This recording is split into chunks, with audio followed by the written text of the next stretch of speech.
तो हेलो दोस्तों, तो मेरा नाम है आशा कश्यप पर स्वागत है आप सभी का हमारे यूट्यूब चैनल में। आई होप आप सभी अच्छे होंगे और मस्त होंगे। तो हमारा क्लास चल रहा था मेजर 18 का ज्योग्राफी वालों के लिए। तो चलिए आज देखते हैं, आज का क्वेश्चन हमारा ये 5वां क्वेश्चन होने वाला है। तो अगर आप लोगों ने पीछे का वीडियो नहीं देखा है तो आप प्लेलिस्ट चेक कर सकते हो।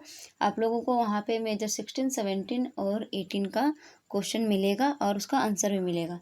तो चलिए देखते हैं क्वेश्चन क्या है। और अगर आप हमारे चैनल पर नए हो तो प्लीज़ चैनल को सब्सक्राइब कर ले, और वीडियो अगर अच्छा लगे तो प्लीज़ वीडियो को लाइक जरूर कर दें। देखते हैं। आज का क्वेश्चन जो है वो बहुत ज़्यादा इंटरेस्टिंग है और आप लोग बहुत ज़्यादा रिलेट भी कर पाओगे। ठीक है, क्या है? भाषा की परिभाषा एवं उद्भव तथा भाषा के विकास को प्रभावित करने वाले कारकों का वर्णन करें। यानी कि भाषा क्या है, इसका उद्भव कैसे हुआ, भाषा का विकास और उसको प्रभावित करने वाले कारकों के बारे में हम लोग इसमें जानेंगे। यानी कि कुल मिला के भाषा के बारे में इसमें हम लोग जानेंगे। तो चलिए उत्तर को जानते हैं। तो क्या है? मनुष्य एक सामाजिक प्राणी है। समाज में रहने के लिए विचारों, भावनाओं और सूचनाओं का आदान प्रदान आवश्यक होता है। इस आदान प्रदान का सबसे महत्वपूर्ण साधन भाषा है। भाषा के बिना मानव समाज, संस्कृति और ज्ञान का विकास संभव नहीं है। इसलिए भाषा को मानव सभ्यता की आधारशिला माना जाता है। यानी कि भाषा क्या है? एक हमारा एक साधन है जिसमें क्या है कि मनुष्य जो है अपने विचारों को, अपनी भावनाओं को एक दूसरे तक पहुंचाता है, यानी कि उसका आदान प्रदान करता है। और ये हमारे लिए एक साधन है। ठीक है, और भाषा के बिना जो समाज है वो समाज, संस्कृति और ज्ञान का विकास संभव हो पाना संभव नहीं है। इसलिए भाषा को मानव सभ्यता की आधारशिला माना जाता है। अगर बातचीत ही नहीं करेंगे, कम्युनिकेशन ही नहीं करेंगे तो क्या सामने वालों को समझ में आएगा कि वो क्या बोलना चाह रहा है, उससे हमको क्या काम है। ठीक है, तो इसलिए भाषा जो है हमारे लिए क्या है? एक आधारशिला है। आगे है भाषा की परिभाषा। तो भाषा की परिभाषा हम लोग शॉर्ट में जानेंगे। तो क्या है? भाषा वह माध्यम है जिसके द्वारा मनुष्य अपने विचारों, भावनाएं, अनुभव और ज्ञान को दूसरे तक पहुंचाता है। भाषा बोलकर, लिखकर या संकेतों के माध्यम से व्यक्त की जा सकती है। सरल शब्दों में समझा जाए तो क्या है कि विचारों को व्यक्त करने की व्यवस्थित ध्वनि या शब्द प्रणाली को भाषा कहते हैं। यानी कि भाषा को व्यक्त करने के लिए जो एक व्यवस्थित ध्वनि होती है और उसका जो शब्द प्रणाली होता है उसी को क्या कहा जाता है? भाषा कहा जाता है। जैसे बहुत सारी भाषाएं होती है, जैसे हो गया हिंदी, अंग्रेजी, मैथिली, संस्कृत, बंगला आदि विभिन्न भाषाएं उदाहरण है। आगे है भाषा मनुष्य को अन्य जीवों से अलग पहचान देती है, क्योंकि मनुष्य ही विचारों को व्यवस्थित रूप से व्यक्त कर सकता है।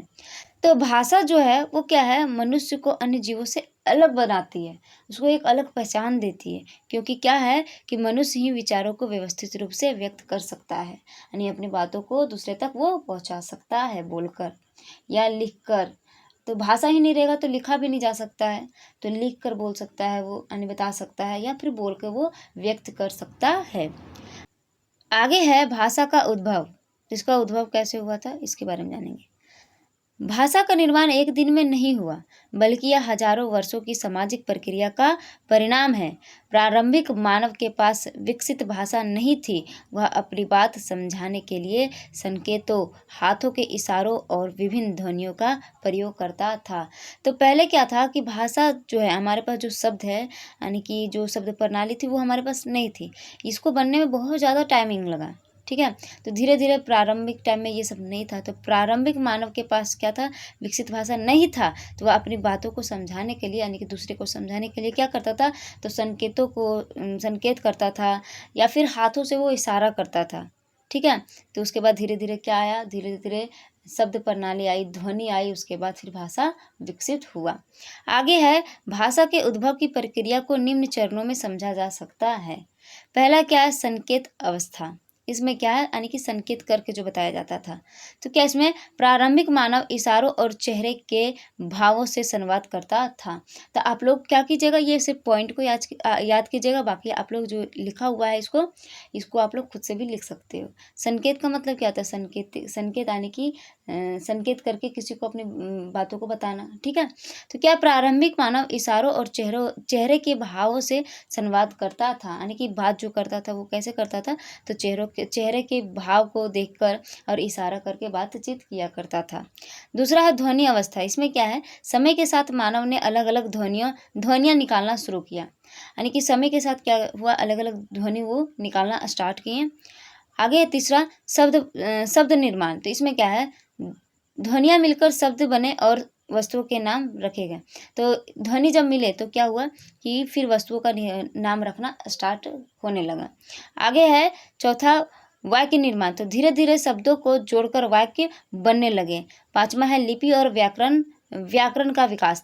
तो समाज के विकास के साथ लिखित भाषा, व्याकरण और साहित्य का निर्माण हुआ। धीरे धीरे फिर क्या हुआ, व्याकरण का निर्माण स्टार्ट हुआ। ठीक है, आगे है इस प्रकार भाषा मानव की आवश्यकताओं, अनुभवों और सामाजिक जीवन के विकास के साथ उत्पन्न हुई और निरंतर विकसित होती रही।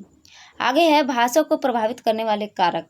तो कौन कौन से कारक है जो भाषा को प्रभावित करते हैं? क्या है, भाषा का विकास कई प्राकृतिक और मानवीय कारकों से प्रभावित होता है।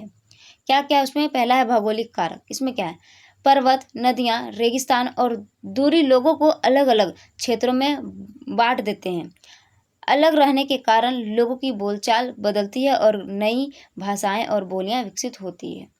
दूसरा है सामाजिक कारक। सामाजिक कारक में क्या है, समाज की परंपराएं, रहन सहन, शिक्षा और जीवन शैली भाषा को प्रभावित करती है। समाज बदलता है तो भाषा भी बदलती है। तीसरा है सांस्कृतिक एवं धार्मिक कारक। क्या इसमें धर्म, साहित्य, कला, संगीत और लोक परंपराएं भाषा को समृद्ध बनाती है। धार्मिक ग्रंथ और साहित्य भाषा के विकास में महत्वपूर्ण भूमिका निभाते हैं। चौथा है आर्थिक कारक। तो व्यापार, उद्योग और रोजगार के कारण विभिन्न क्षेत्रों के लोग आपस में संपर्क करते हैं। इससे भाषाओं का आदान प्रदान होता है और नई शब्दावली विकसित होती है। आगे है पांचवा राजनीतिक कारक। इसमें क्या है, शासन और प्रशासन की भाषा समाज में तेजी से फैलती है। शिक्षा, कानून और सरकारी कार्य भाषा के प्रचार प्रसार में सहायक होते हैं। आगे छठा प्रवास या जनसंख्या स्थानांतरण। इसमें क्या है, जब लोग एक स्थान से दूसरे स्थान पर जाते हैं तो उनकी भाषा से मिलकर नई बोलियां और भाषाई रूप तैयार करती है। आगे सातवां है विज्ञान एवं तकनीकी विकास। क्या इसमें रेडियो, टीवी, इंटरनेट, मोबाइल और सोशल मीडिया ने भाषा के विकास को बहुत तेज कर दिया है। नई तकनीक के साथ नए शब्द जुड़ते हैं। तो ये हमारा हुआ भाषा को प्रभावित करने वाले कुछ कारक, जो प्राकृतिक कारक भी थे और मानवीय कारक। ठीक है, तो हम लोगों ने इसमें कुल लगभग 6 से 7 कारकों को हम लोगों ने इसमें देखा। तो आप लोग अगर पाँच भी याद रहता है तो काफ़ी है। ठीक है, तो चलिए आगे हम लोग जानते हैं निष्कर्ष के बारे में। निष्कर्ष क्या बोल रहा है, भाषा मानव जीवन का सबसे महत्वपूर्ण साधन है। इसका जन्म मानव की संचार आवश्यकता से हुआ है और समय के साथ समाज, संस्कृति, राजनीति, अर्थव्यवस्था तथा विज्ञान तकनीक के प्रभाव से इसका निरंतर विकास होता है। भाषा केवल संवाद का माध्यम ही नहीं बल्कि किसी समाज की संस्कृति, इतिहास और पहचान का प्रतीक भी होती है। तो ये हमारा हो गया निष्कर्ष। और ये हमारा क्या आज का जो वीडियो था क्या था, भाषा। तो आज का जो हमारा क्वेश्चन था वो क्या था, भाषा की परिभाषा दें और इसके उद्भव, विकास और इसको प्रभावित करने वाले कारकों के बारे में बताएं। तो ये बहुत ज़्यादा इम्पोर्टेंट क्वेश्चन हो सकता है, और हो सकता मीन्स होगा, काहे कि जो है ये विद्या गैस में क्वेश्चन दिया हुआ है और विद्या गैस में लगभग, तो ये हमारा एक बहुत ज़्यादा इम्पोर्टेंट क्वेश्चन है। तो आप लोग इसको जरूर पढ़िएगा।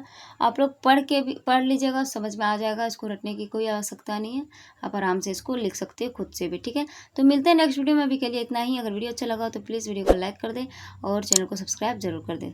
धन्यवाद।